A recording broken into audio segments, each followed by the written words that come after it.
Shalom, selamat malam Bapak Ibu Saudara yang dikasihi Tuhan, Jemaat Mesbah Doa, dimanapun berada pada malam hari ini. Malam hari ini kita semua sama-sama datang pada Tuhan.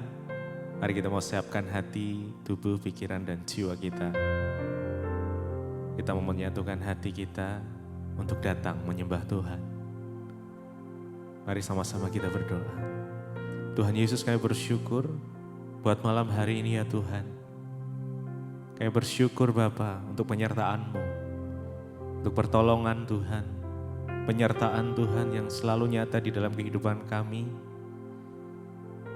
Sampai saat ini Tuhan masih mengizinkan kami untuk boleh kembali datang, membangun mesbah ya Tuhan. Kami percaya malam hari ini ya Bapa, hadirat-Mu akan melingkupi setiap kami dimanapun kami berada.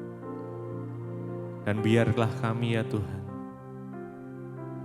boleh mengenal setiap kehendak Tuhan di dalam kehidupan kami. Kami mau mengandalkan Engkau sepenuhnya. Terima kasih Bapak. Terima kasih Tuhan.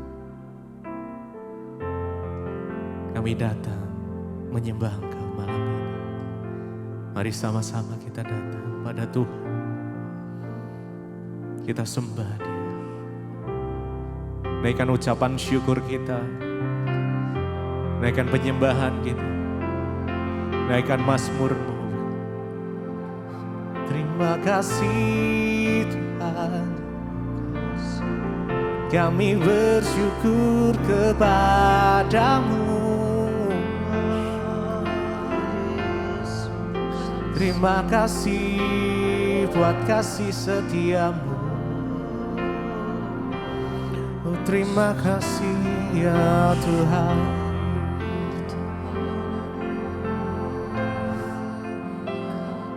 Biar kami boleh mengenal Engkau Tuhan lebih dalam lagi. Lebih dalam dari semua yang kami kenal. Biar kasih-Mu boleh mengalir, memenuhi setiap kami.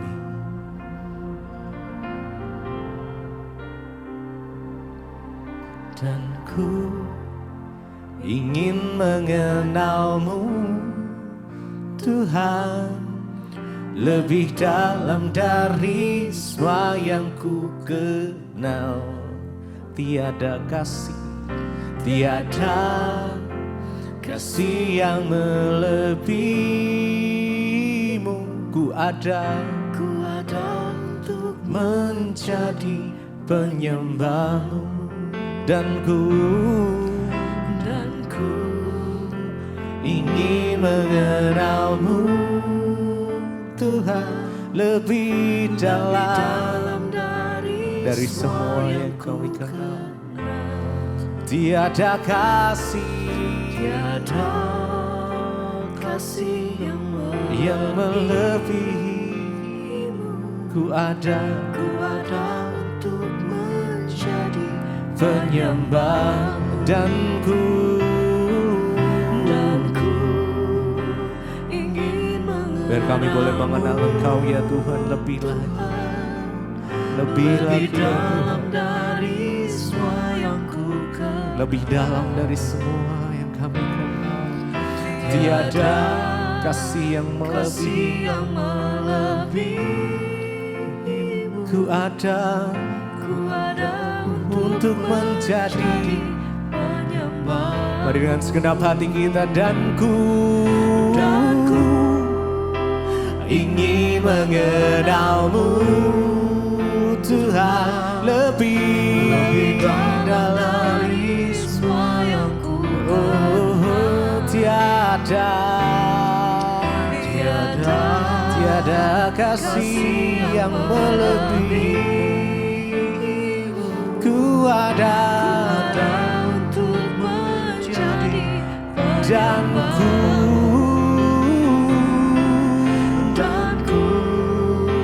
ingin mengenal-Mu Tuhan lebih dalam dari semua yang ku kenal. Tiada kasih yang melebihimu, kasih yang melebihimu. ku ada untuk menjadi penyembahmu.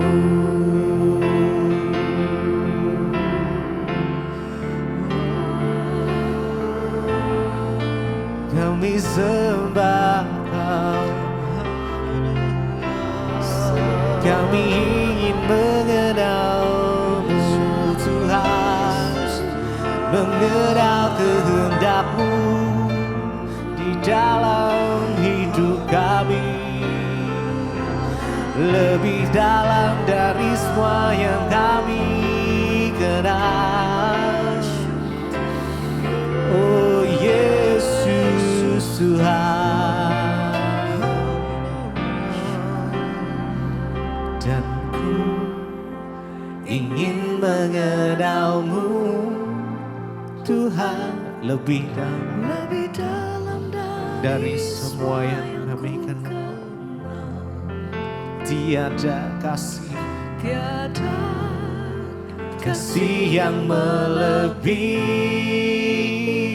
Ku ada untuk menjadi penyembah. Dan ku ingin mengenal-Mu Tuhan, lebih dalam dari semua yang ku kenal. Tiada kasih yang melebihi, Tiada kasih yang melebihi. ku ada untuk menjadi penyembah-Mu.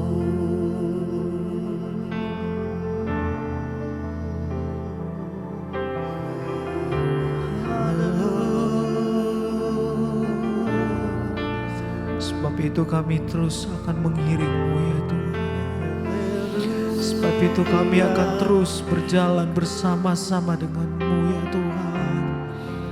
Sebab ini kerinduan kami mau lebih dekat dengan Engkau.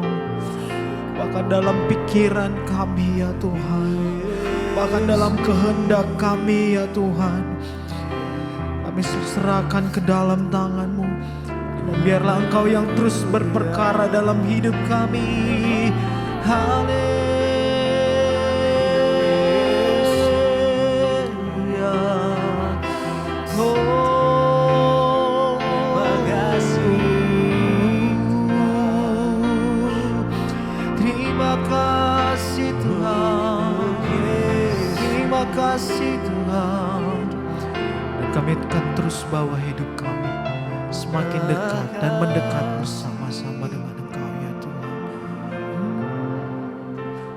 Mengiring-Mu seumur hidupku, Masuk dalam rencana-Mu ya masuk Tuhan. dalam rencana-Mu Bapa. Pikiranku, kehendakku ya Tuhan, kehendakku ku serahkan padamu. ku serahkan padamu.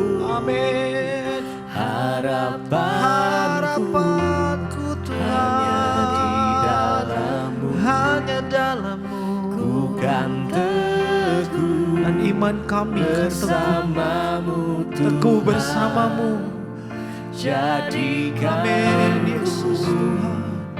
bejana-Mu, Amin. Bentuk kami sesuai dengan rencana-Mu ya Tuhan. kemuliaan-Mu, Mengiring-Mu Tuhan seumur hidup sampai akhir hidup kami. Masuk dalam rencana-Mu yang indah, Bapa, dalam rencana-Mu ya Bapa. Kehendakku ku serahkan pada harapanku Tuhan. harapanku Hanya di dalam-Mu ku kan teguh bersama-Mu ya Bapa. Dan bentuk kami sesuai dengan bencana-Mu, dengan rencana-Mu dalam hidup kami Tuhan. Untuk memuliakan. Mari Bapak Ibu Saudara sambil mengangkat tanganmu di hadapan Tuhan, katakan, ini kami ya Tuhan. Hidupku masuk dalam rencana. Biar rencana-Mu yang terjadi dalam hidup kami. Biarlah rencana-Mu yang terjadi atas perjalanan hidup kami ya Tuhan. Ku serahkan padamu. Sebab semuanya kami serahkan ke dalam tangan-Mu. Harapanku hanya di dalam-Mu. Ku kan teguh karena kami tahu Tuhan kami aman bersama-Mu. Tuhan, jadikan ku bencana-Mu Untuk kemuliaan-Mu, untuk sekali lagi katakan, mengiringmu Tuhan, seumur hidupku masuk dalam rencana-Mu Bapa. Yesus Tuhan, pikiranku, amin, kehendakku ku serahkan padamu. harapanku Tuhan, Harapanku amin, amin, hanya di dalam-Mu. yes. Ku kan teguh bersama-Mu Tuhan. Jadikanku bencana-Mu Tuhan, untuk memuliakan-Mu.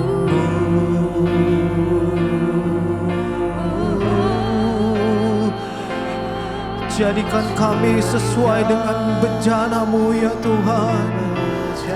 Jadikan kami sesuai kehendak-Mu.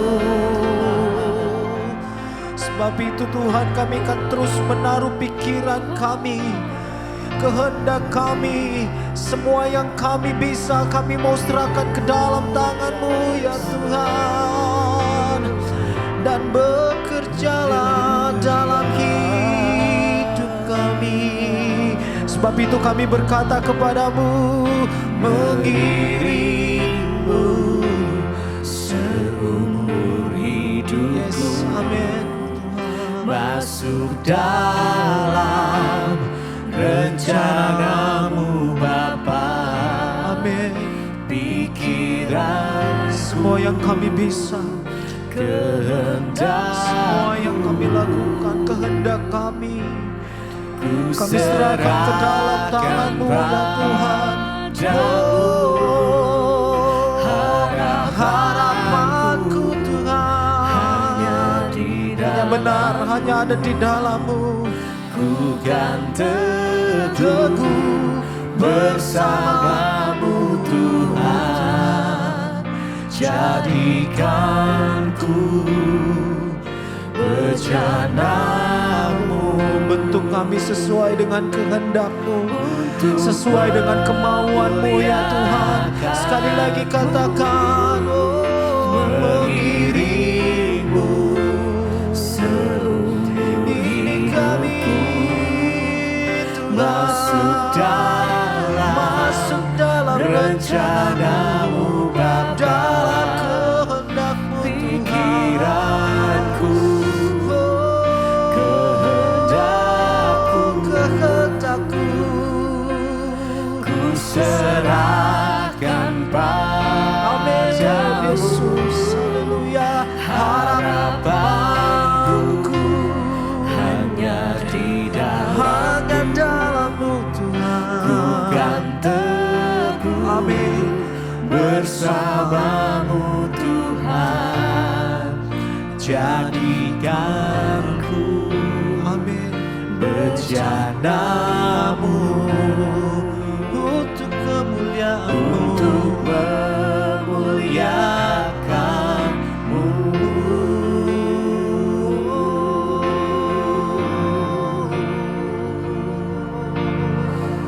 Ini setiap hidup kami Tuhan, ini setiap kami di hadapan Engkau, ini setiap penyembah-Mu Tuhan.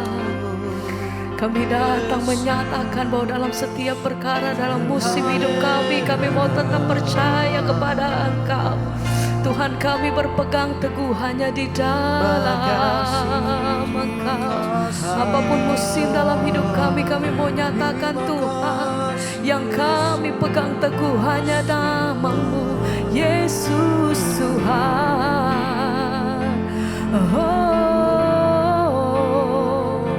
Sebab itu segenap hati kami berseru, ku tetapkan hatiku untuk percaya tanpa syarat. Amin. Takkan goyah, Ku nyatakan imanku untuk setia. dalam keadaan apapun kami mau katakan Senangkan Tuhan. hatimu, Ini hati kami nyatakan, oh, ku tetapkan hatiku untuk percaya tanpa syarat, tanpa syarat. takkan goyah, Takkan goyah, oh, ku nyatakan imanku untuk setia. amin. Senangkan hati, Lebih lagi bersama-sama kami naikkan pujian, kami nyatakan, ku tetapkan hatiku untuk percaya amin Tuhan. tanpa syarat. Oh, Takkan goyah, ku nyatakan imanku untuk setia. Senangkan hati, segenap hati kami berseru Tuhan, hanya kepadamu ku tetapkan hatiku untuk percaya. dalam masa senang, dalam masa sukar kami Tanpa percaya syarat, senantiasa kami berkata di hadapan takkan Engkau, kami goyah.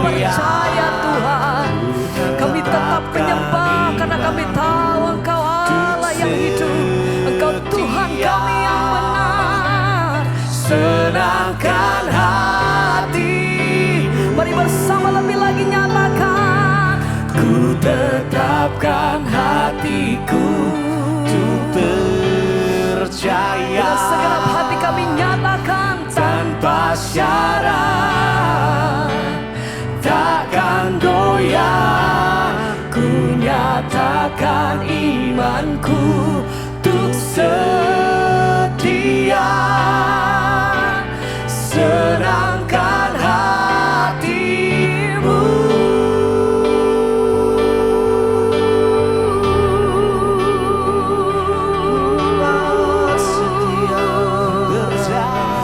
kami mau nyatakan di hadapan Engkau, ini setiap hidup kami ya Tuhan. Kami setiap penyembah-penyembah-Mu datang di hadapan Engkau, menyatakan dalam masa sulit kami sekalipun, kami mau nyatakan kami mau tetap setia dalam Engkau. Sebab kami percaya dan kami melihat kebaikan-Mu atas hidup kami sampai hari ini Tuhan. Sebab itu dengan hati yang bersyukur dalam situasi apapun, kami mau nyatakan Tuhan terima kasih. Kami bersyukur selalu Tuhan. Terima kasih Bapa.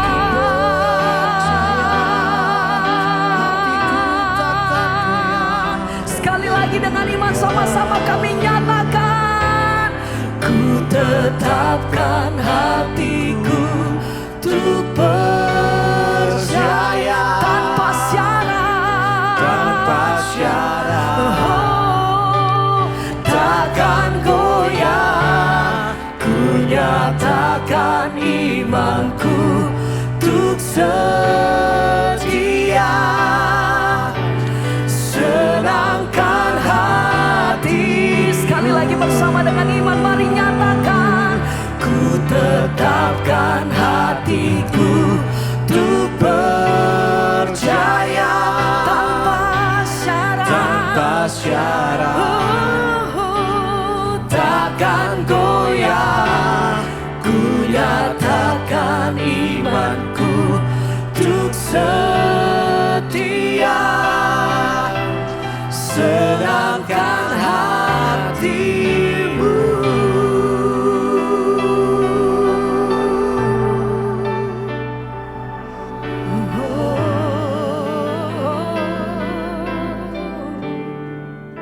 Kami bersyukur Tuhan, apapun keadaan kami hari ini, terlalu besar anugerah Tuhan jika kami menghitungnya di hidup kami. Tidak terbilang Tuhan. Karena itu penderitaan ringan yang sedang kami hadapi hari-hari ini, kami tahu tidak sebanding dengan kemuliaan yang akan Tuhan nyatakan di dalam hidup kami kelak. Ajar kami jadi orang-orang yang tahan uji Bapa. Ajar kami menjadi orang-orang yang mau diproses oleh Tuhan. Ajar kami menjadi orang-orang yang melakukan firman-Mu Bapa, sampai hidup dan iman kami teruji di hadapan Tuhan. Kami akan muncul seperti emas murni yang dimurnikan 7 kali dalam peleburan api yang panas. Tapi kami keluar sebagai pemenang. Amin. Terima kasih buat penyertaan-Mu di hidup kami Tuhan. Segala pujian, hormat, kemuliaan hanya bagi Yesus, Raja di atas segala raja. Di dalam nama Tuhan Yesus, haleluya, sama-sama katakan. Amin, amin, amin. Silakan duduk Bapak Ibu, haleluya. Shalom, apa kabarnya hari ini? Luar biasa ya. Pertama-tama saya mengucapkan selamat ulang tahun. Ya, tidak mudah loh 22 tahun saudara ya. Terima kasih buat Pak Lukas dan Ibu, seluruh jemaat yang mempercayakan pelayanan ini kepada saya juga. Terima kasih buat Pak Petra, Bu Karla ya, dan semua yang sudah berdoa ya sehingga semua hari ini ada. Saudara, nah hari ini saya kemarin waktu Pak Lukas sampaikan kita ada di persekutuan kecil tentang Esther. Tuhan berbicara saudara lewat kitab Esther ini, coba kita buka bersama. Ya, banyak sekali hal yang Tuhan mau bukakan bagi setiap kita, dan kemenangan, pemulihan, bahkan pembalikan keadaan itu akan terjadi bagi orang-orang yang selalu percaya dan berharap kepada Tuhan. Saudara, kita tahu bersama ya dari kisah Esther, kalau saya bertanya apa yang saudara tahu tentang Esther? Apa yang saudara tahu kalau sebut Esther? Puasa 3 hari 3 malam. Ya, puasa itu enak atau tidak? Ya, katanya enggak, ya tidak ya. Ya enak enggak puasa, jujur enggak? Yang enggak puasa itu enak makan, puasa itu enggak enak. Tetapi mendatangkan kuasa dan kemuliaan Tuhan atas hidup kita. Saudara, kisah Esther itu dimulai dari yang setelah saya membaca kemarin tuh Tuhan berbicara banyak ketika Pak Lukas sampaikan kita ada di persekutuan kecil. Ya tentang Esther itu ternyata yang kita hanya tahu dia itu berpuasa 3 hari karena bangsanya mau dibunuh. Setelah saya pelajari saya mendapat banyak hal saudara. Siapa Esther? Esther itu adalah yang dan Mordekai, dia adalah pengasuhnya Esther. Mereka itu orang dari suku Benyamin yang dibuang dalam pembuangan di Babel. Ketika di Babel mereka dibuang, ya namanya orang hidup di pembuangan itu enggak enak saudara. Itu bukan negerinya, ya. Itu bukan tanah airnya. Terpaksa harus hidup di pembuangan, ya mengalami kesulitan, ya. Saya tahu juga ya seperti saudara hari ini ada di sini pun juga pasti kita merindukan ya tanah air kita.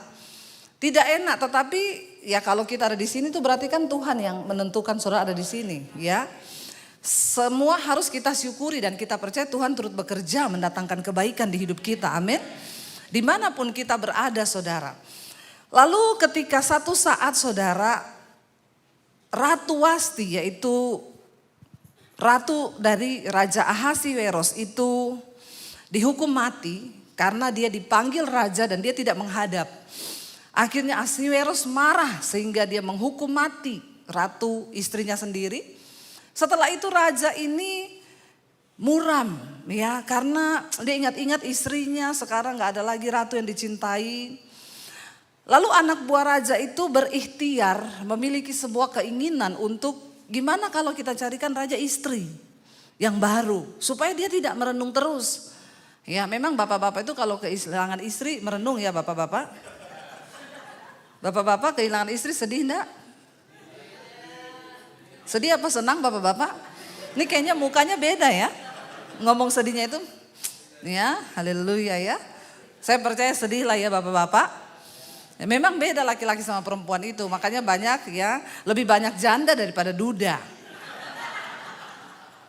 Ketawanya kok sumringah ya. Kenapa saudara? Karena wanita itu tahan, gak menikah lagi dia tahan. Ya tapi laki-laki suruh gak menikah. Ya ada teman saya suaminya meninggal. Tiba-tiba dia menikah. Menikah suaminya jelek banget yang baru ini. Saya bilang sama suami saya, astaga kok dia menikah suaminya jelek begitu ya. Kalau saya sih pilih gak menikah ya. Saya ketemu dia, saya tanya, Bu maaf aja ya Bu, maaf loh ya Bu, maaf loh ya. Ya kita sudah cukup kenal dekat, maaf ya Bu. Aduh Bu, ya kenapa kamu nikah lagi cari suami model begitu? Dia bilang gini, soalnya suamiku berpesan. Sebelum dia meninggal, dia berpesan, sini kamu. Nanti kamu harus nikah lagi. Tapi cari yang jelek, hitam. Jangan kamu menikah dengan pria yang ganteng. Cari yang paling jelek. Tolong bapak-bapak kalau mau meninggal, tidak usah meninggalkan wasiat. Yang membuat istrimu menderita ya. Saya bilang, oh itu penyebabnya Bu. Iya waktu saya menjanda yang datang tuh banyak Bu yang ganteng-ganteng. Tapi pesan almarhum suami saya cari yang paling jelek. Astagfirullah subhanallah ya. Saya bilang kalau saya sih Bu pilih enggak menikah. Enggak boleh, suamiku bilang harus menikah supaya enggak diganggu.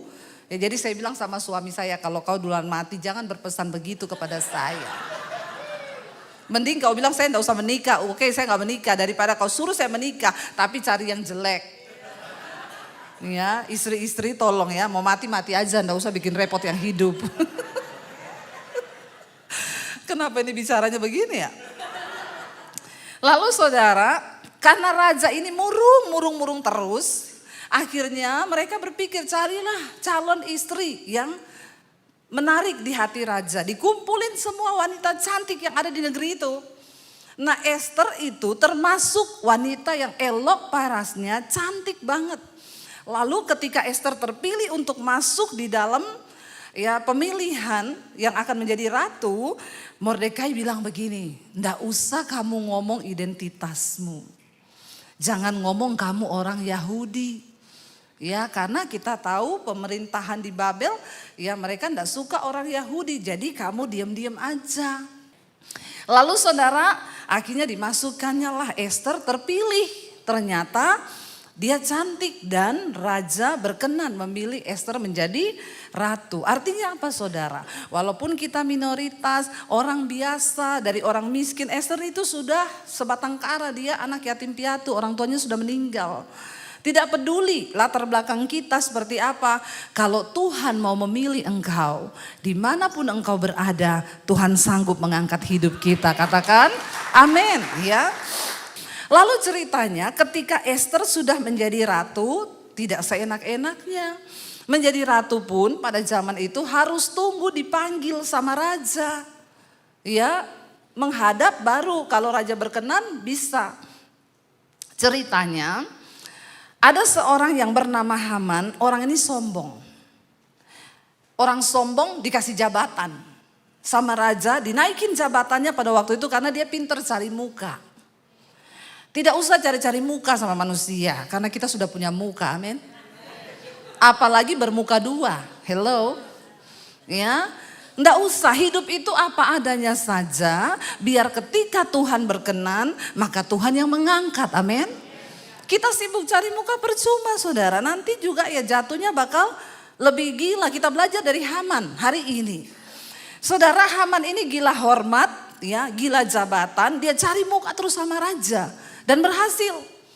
Ketika dia dinaikin jabatannya menjadi orang kepercayaan raja, dia saudara raja bilang semua orang harus menghormati Haman. Ketika Haman memasuki istana, semua orang menunduk kepada dia, berlutut lalu menyembah dia. Tapi Mordekai tidak mau menyembah. Lalu ketika Haman melihat Mordekai tidak menyembah, dia menjadi marah. Orang kalau sombong, ya tukang cari muka, kepengen jabatan, waktu dia tidak mengalami seperti yang dia mau, marah dia. Cuma enggak dihormati marah. Ya, cuma enggak dihormati loh. Semua menunduk, Mordekai enggak menunduk, dia marah saudara. Ya, ini persoalan diri manusia memang. Ya, makanya kita ini harus berdoa supaya Tuhan membentuk karakter kita. Ya, ketika kita ini kenapa perceraian terjadi dalam rumah tangga? Karena saya percaya saudara, segala sesuatu terjadi perpecahan karena sesuatu terjadi di luar kemauan kita. Istri itu maunya begini. Ya, suami kalau aku pulang kamu tuh begini sama saya tuh harus begini. Suami juga ngomong, ya kamu itu harus begini. Semua egonya kita yang dituntut pengen di ngertiin, pengen diginiin. Capek enggak saudara? Ya capek. Ketika ekspektasi yang kita mau itu tidak terjadi. Haman, dia pengen disembah. Persoalannya cuma Mordekai tidak nunduk dan menghormati dia loh. Cuma itu persoalannya. Karena harga diri, merasa tidak dihormati, persoalan itu cuma itu. Ketika dia lihat Haman tidak menghormati dia bilang gini, Mordekai tidak menghormati dia, Haman bilang begini, itu siapa ya Mordekai, orang Yahudi. Terlalu kecil bagiku hanya untuk membunuh, menggantung dia di tiang gantungan. Bahkan sebangsanya yang masih tersisa di kerajaan ini akan aku musnahkan. Gila gak saudara? Sakit jiwa toh? Sakit jiwa cuma karena Mordekai tidak nunduk dan menghormati. Dia bunuh, dia pengen bunuh seluruh orang Yahudi. Dan karena dia itu pintar cari muka sama raja, dia menghadap sama Raja Ahasiweros. Raja, di negerimu ini ada satu bangsa. Mereka itu gak tahu asal usulnya dari mana. Tapi mereka itu gak tunduk loh sama aturanmu. Kasih aku kuasa raja. Untuk aku melakukan sesuatu kepada mereka. Karena mereka tidak hormat sama kau. Saat itu juga Raja Ahasiweros mencopot cincin peraknya. Cincin pada zaman itu tanda materai. Orang membawa cincin raja, apapun yang dia lakukan, berarti itu seizin raja.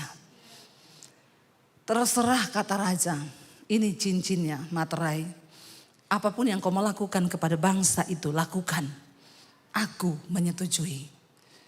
Lalu berarti seluruh bangsa Yahudi yang masih tersisa di sana harus mati. Ketika Mordekai mendengar akan hal itu, dia pakai baju kabung, semua orang Yahudi pakai baju kabung. Waktu Haman menulis undang-undang itu, bersiaplah. Orang-orang Yahudi akan dipancung mati dan harta bendanya akan diambil menjadi milik negara. Saudara bisa bayangkan, kalau hal itu mungkin terjadi kepada kita. Saya suka membayangkan cerita di Alkitab itu ketika terjadi dalam hidup kita. Tiba-tiba keluar sebuah makluman atau hukum bahwa kita semua akan dibantai dan dibunuh. Bagaimana perasaan kita saudara? Ketakutan, stres, ya depresi pasti. Ini masalah nyawa. Lalu Mordekai menulis surat buat Esther. Sampaikan pesan. Katakan kepada Esther, ya jangan berpikir. Karena kau ada di istana raja, maka engkau akan luput. Coba kita buka dulu saudara. Nanti saudara pikir saya cuma cerita-cerita toh nggak ada ayatnya ya. Harus dibaca nih biar tahu saudara ya. Mari kita lihat dulu Esther pasal 3 ayat yang ke-5 sampai ayat yang ke-6. Esther 3 ayat 5 sampai 6. Di sana dikatakan begini saudara. Esther 3 ayat 5 sampai 6. Ketika Haman melihat bahwa Mordekai tidak berlutut dan sujud kepadanya, maka apa? Sangat panaslah hati Haman, tetapi ia menganggap dirinya terlalu hina untuk membunuh hanya Mordekai saja. Karena orang telah memberitahukan kepadanya kebangsaan Mordekai itu, dia orang Yahudi.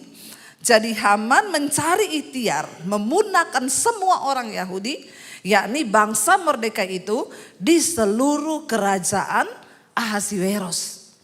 Ya, cuma gara-gara gila hormat. Kita ini tidak pernah tahu saudara, masalah apa yang ada di depan kita tidak tahu loh.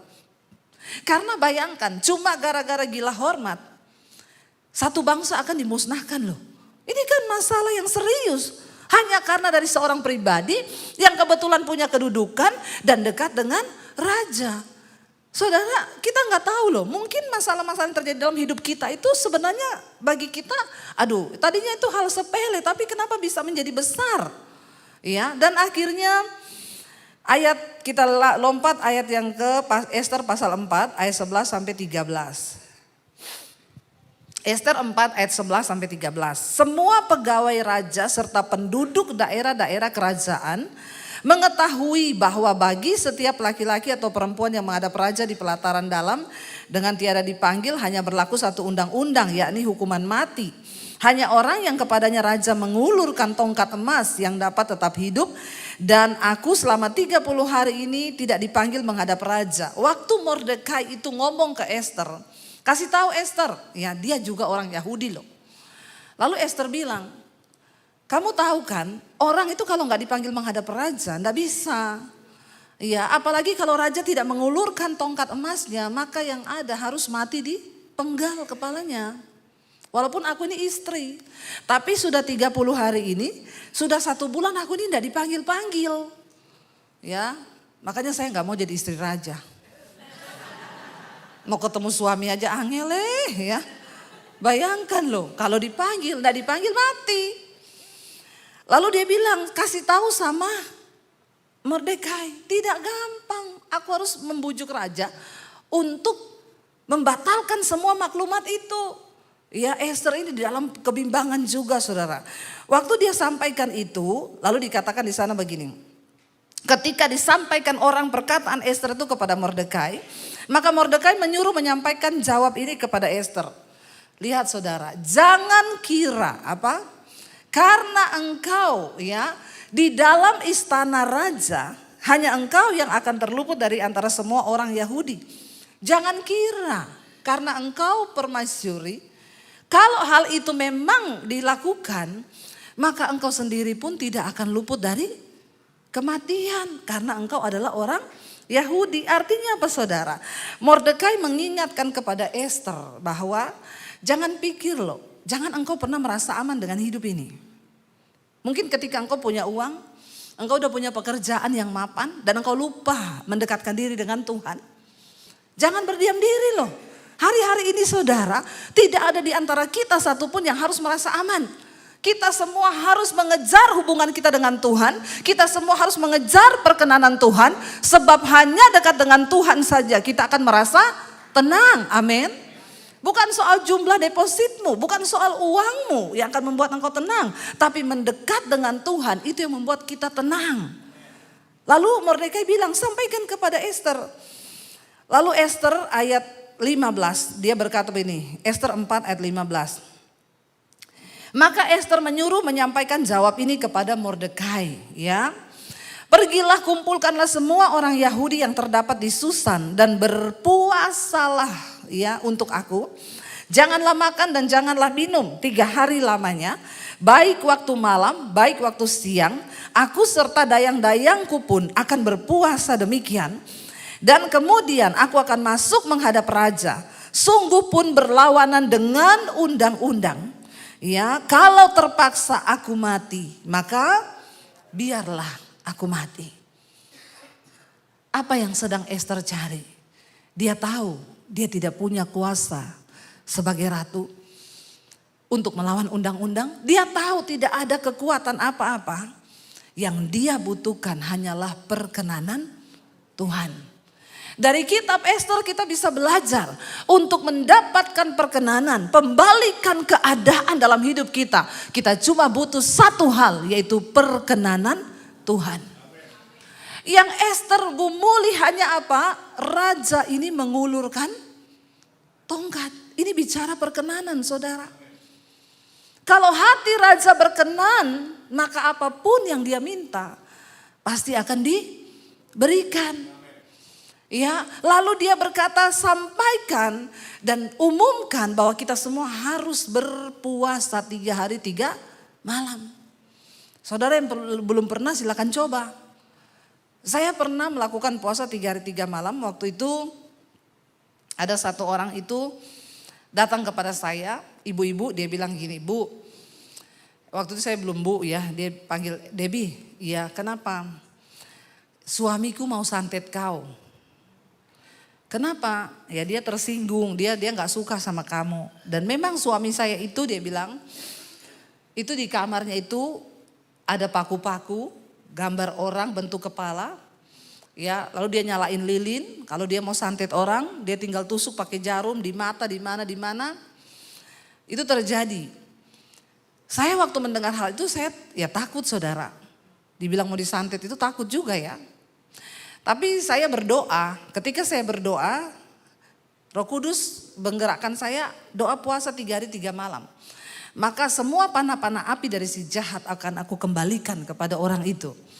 Saya bilang, Tuhan gak usah dikembalikan Tuhan, tapi ampuni aja, proteksi saya. Lalu saya puasa 3 hari 3 malam. Ya, hari yang kedua itu agak berat, saudara. Dan memang 3 hari 3 malam itu keluar bintik-bintik merah seluruh badan ini, saudara. Ya, ternyata itu racun, bagus, saudara ya. Saya puasa, ya hari yang ketiga, hari kedua saya puasa, saya dengar dia kerasukan.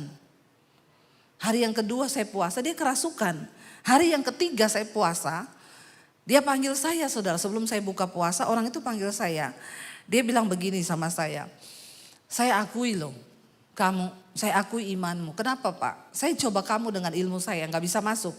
Malah ilmu itu berbalik menyerang saya. Dan akhirnya dia minta saya doain. Waktu saya berdoa buat dia hari itu, dia kerasukan, saudara. Ya lalu kita berdoa, kita lepaskan dia.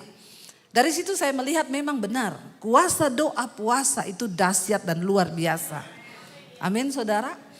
Ya, Ester tahu akan hal itu. Yang dia butuhkan adalah perkenanan Tuhan. Karena hanya Tuhan yang bisa menjamah hati raja. Apapun persoalan yang kau hadapi hari ini, saudara, hanya Tuhan yang sanggup memberikan jalan keluar dan melepaskan kita. Enggak ada satu manusia pun, hanya Tuhan yang sanggup. Akhirnya saudara, Ester berpuasa. Tapi saya tertarik, saudara, siapa sebenarnya pribadi Ester ini? Saudara tahu ketika mereka itu dikumpulin untuk menjadi ratu, ya.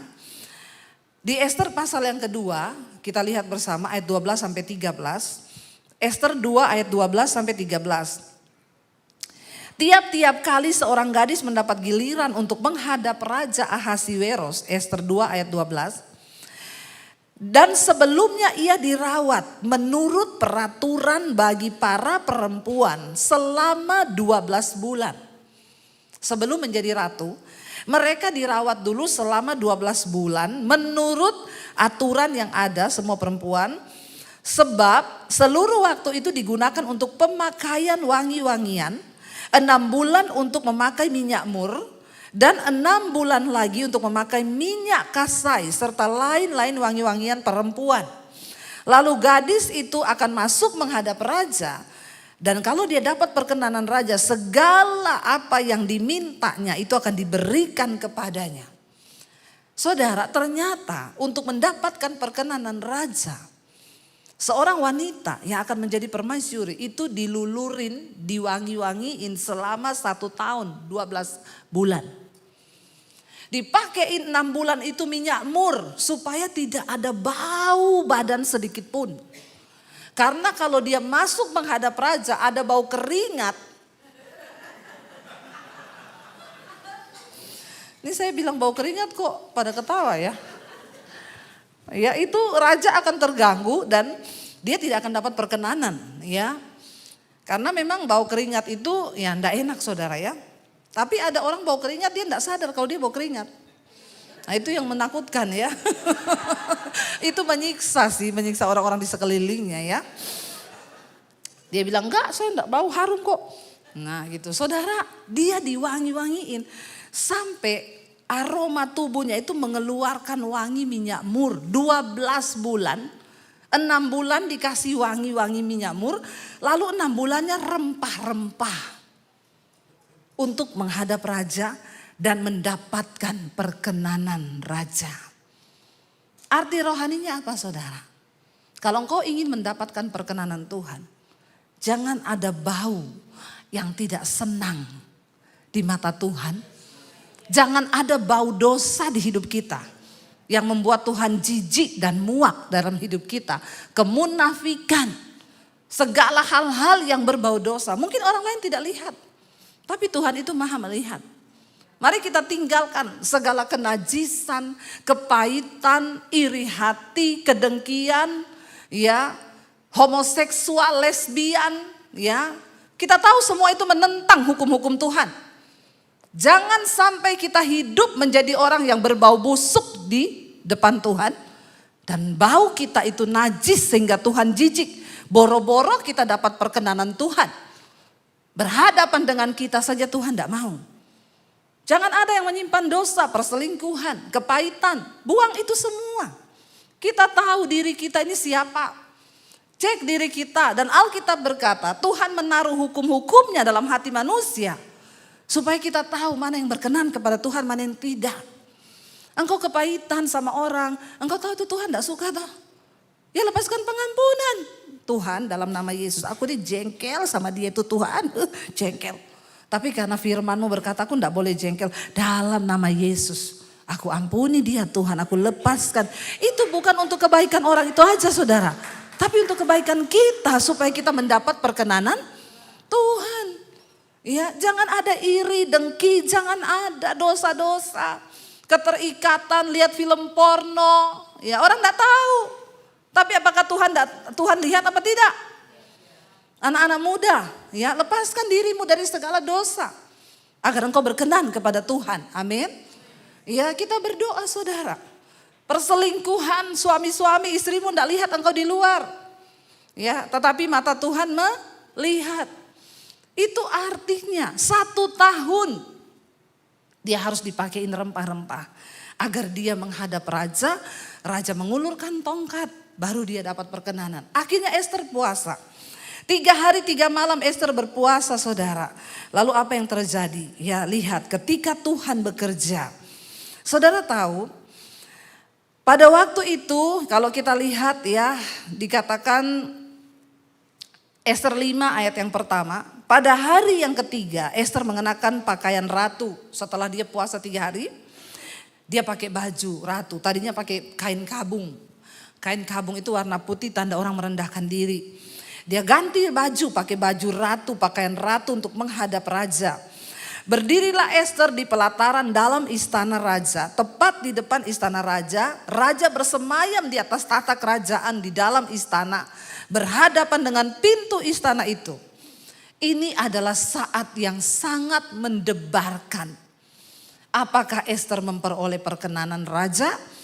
Atau sebaliknya, dia dihukum mati. Karena sudah melanggar undang-undang untuk menghadap tanpa dipanggil. Tidak gampang, saudara. Bahkan nyawa menjadi taruhan untuk mendapatkan perkenanan raja. 2 saja, kalau engkau memilih perkenanan Tuhan, engkau hidup dan mengalami kemuliaan. Tapi kalau engkau memilih hidup dalam dosa, maka kematian yang akan kita dapatkan. Makanya bertobat yuk, mari kita suruh sungguh-sungguh menyerahkan hidup kepada Tuhan. Ketika Esther berdiri dikatakan ketika raja melihat Esther, sang ratu, berdiri di pelataran, berkenanlah raja kepadanya. Sehingga raja mengulurkan tongkat emas yang di tangannya ke arah Esther.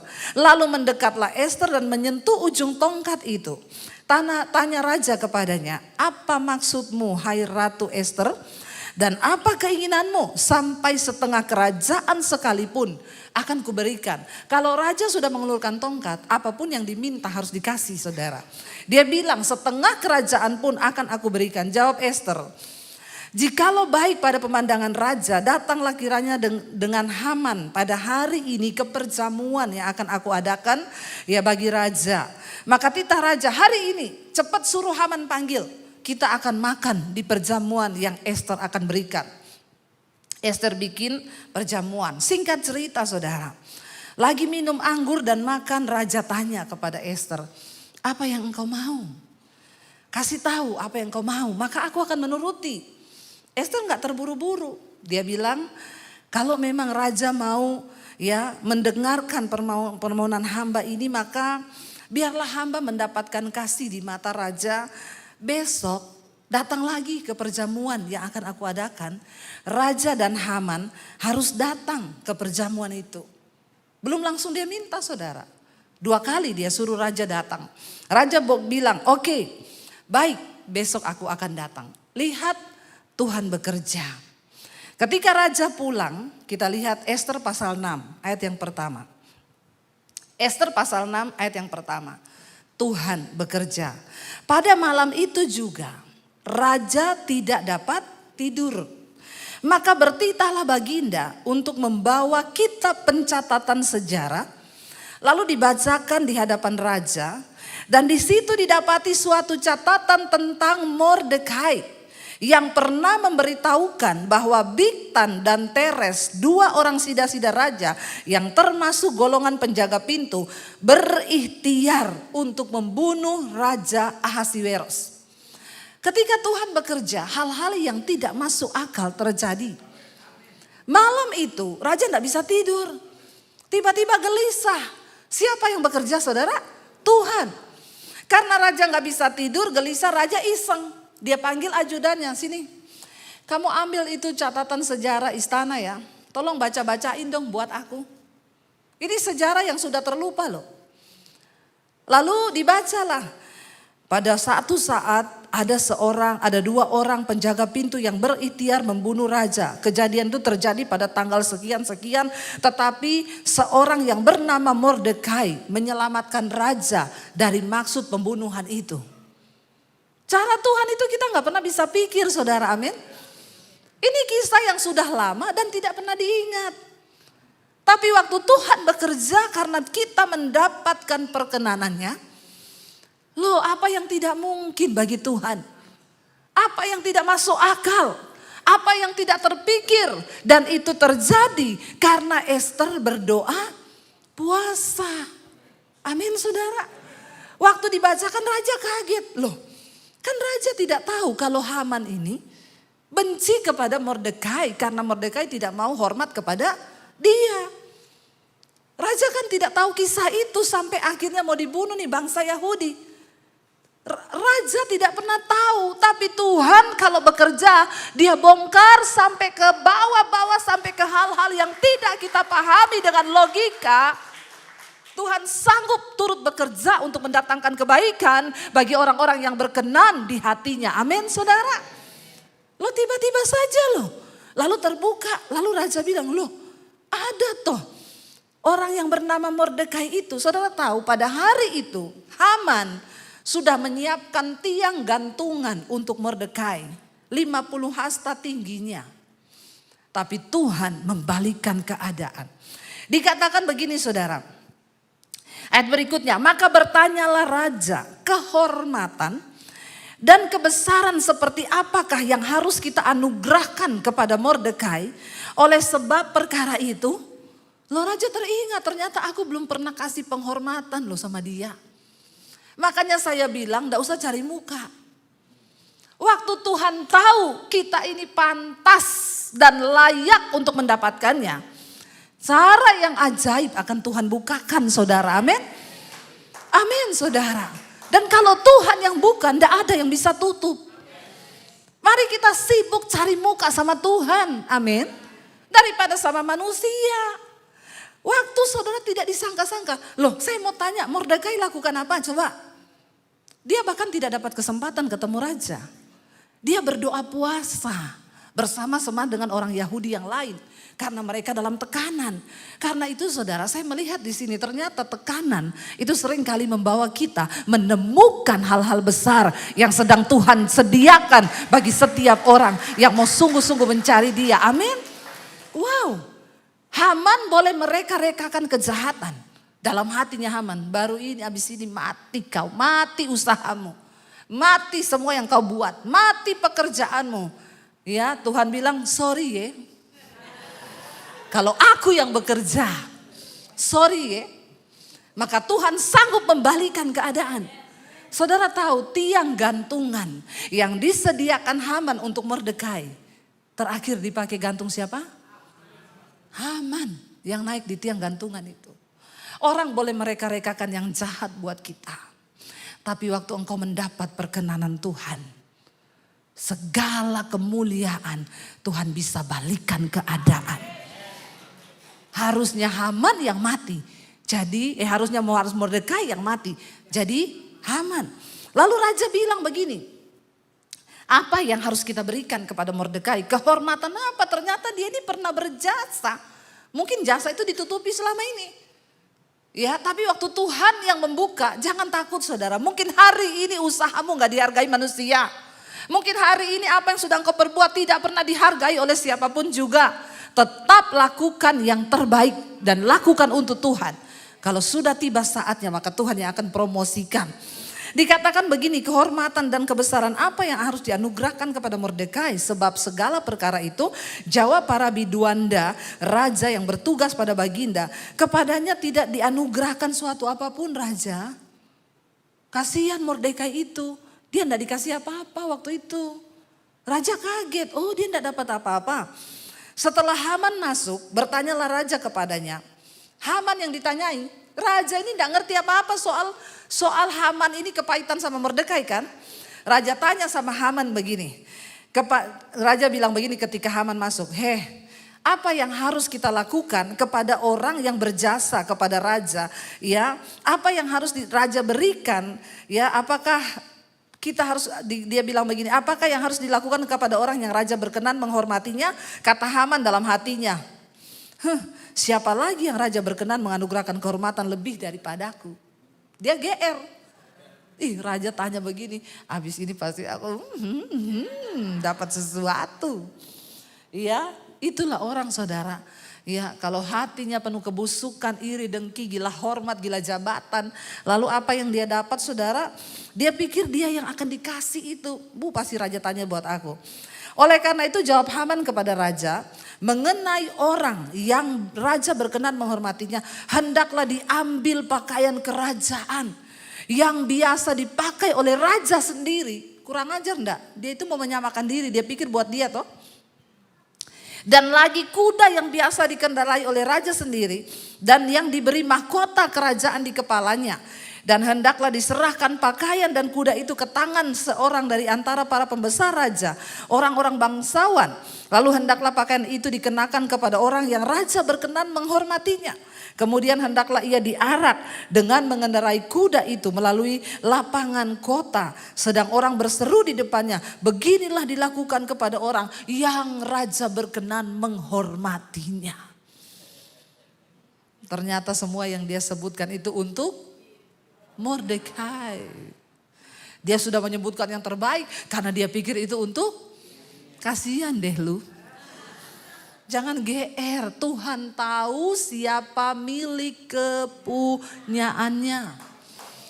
Amin. Berkat itu tidak bisa tertukar. Bagian kita hari ini, mari jaga hidup kita, mari jaga langkah kita supaya kita selalu ada dalam perkenanan Tuhan. Sehingga kita tahu akhir dari cerita ini saudara. Ketika Ester mendapatkan perkenanan Tuhan. Ketika Ester mendapatkan perkenanan raja. Besoknya raja bertanya, apa yang engkau mau? Lalu Ester memberitahukan, batalkan undang-undang yang sudah dibuat itu. Lalu akhir dari cerita kisah ini, Haman mati dibunuh di tiang gantungan yang didirikannya bagi Mordekai. Mordekai diangkat menggantikan posisinya Haman. Ester pun mendapatkan kelegaan. Tuhan sanggup membalikan keadaan. Ketika kita mendapatkan perkenanannya saudara, BMC Philadelphia. Saya mendengar banyak kisah yang diceritakan oleh Pak Lukas. Dulu orang menghina, apa bisa, apa mampu. Tapi ketika kita mendapatkan perkenanan Tuhan, 22 tahun terlewati. Apa yang tidak mungkin bagi manusia itu mungkin bagi Tuhan. Saya undang para imam musik maju ke depan. Yang kita butuhkan hanya penyertaan Tuhan. Waktu Tuhan beserta dengan kita, ketika Tuhan beserta dengan gerejanya di tempat ini, maka semua saudara, kalau kita melihat Tuhan sudah berkenan, gereja ini boleh ada menjadi berkat bagi kota ini. Maka ambil berkat itu saudara. Saudara juga bilang, Tuhan aku pun mau mengalami itu. Aku pun mau mengalami apa yang sudah dialami oleh BMC, dari yang tidak mungkin menjadi mungkin. Hanya karena perkenanan Tuhan. Kita bangkit berdiri bersama. Kita katakan pujian tadi. Anugerah-Mu, anugerah-Mu, anugerah-Mu, semua karena anugerah-Mu. Semua karena anugerah-Mu. Bukan karena kekuatan kami Tuhan. Bukan karena kekuatan.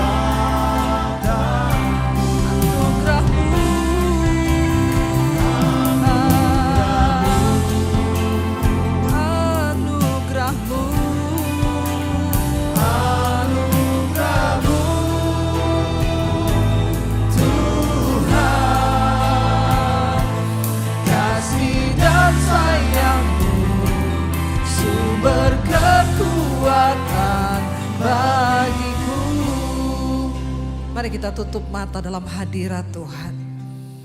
Saudara, di atas segala-galanya yang kita butuhkan adalah penyertaan dan perkenanan Tuhan. Bapa, biar kami boleh mendapatkan perkenanan itu Tuhan.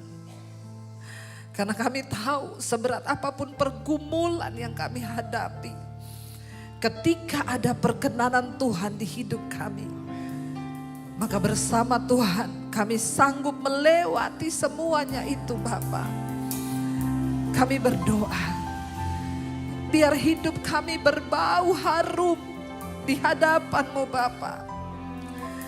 Seperti Esther yang harus diminyaki dengan mur, dengan rempah-rempah agar dia berbau harum di hadapan Raja.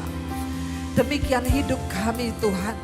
Segala dosa-dosa yang hari ini berbau di hadapan Tuhan, kami mau buang itu di dalam nama Yesus. Kepahitan, kebencian, iri hati, kenajisan, kami buang itu dalam nama Yesus.